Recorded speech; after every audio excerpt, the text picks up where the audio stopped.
Welcome to ஓட்டை reviews.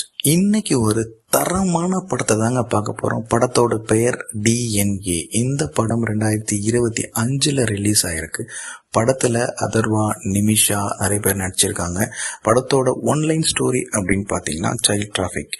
So குழந்தைய எப்படி கடத்துறாங்க அப்படிங்கிறது தான் படத்தோட கதை.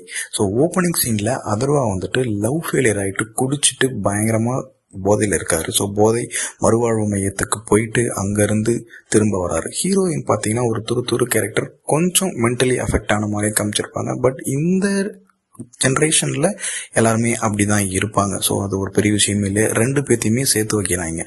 அதர்வாவுக்கும் நம்ம நிமிஷாவுக்கும் மேரேஜ் ஆகுது. அவங்களுக்கு ஒரு குழந்தை பிறக்குதுங்க.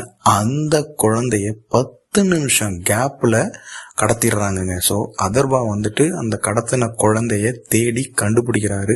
கதை ரொம்பவுமே உங்களுக்கு சுவாரஸ்யமா கொண்டு போயிருப்பாங்க. எந்த இடத்துலயுமே லேக் இருக்காது. ரொம்ப நாளைக்கு அப்புறம் அதர்வாக்கு ஒரு ஹிட் படம்னா அது இந்த படம்னே சொல்லலாம். இந்த படம் உங்களுக்கு ஜியோ ஹாட் ஸ்டார்ல அவைலபிளா இருக்கு. தியேட்டர்ல மிஸ் பண்ணியிருந்தீங்கன்னா கண்டிப்பா இந்த படத்தை பாருங்க, பார்த்து என்ஜாய் பண்ணுங்க. நம்ம சேனல் இன்னும் யாரும் ஃபாலோ பண்ணலன்னா ஃபாலோ பண்ணிக்கோங்க.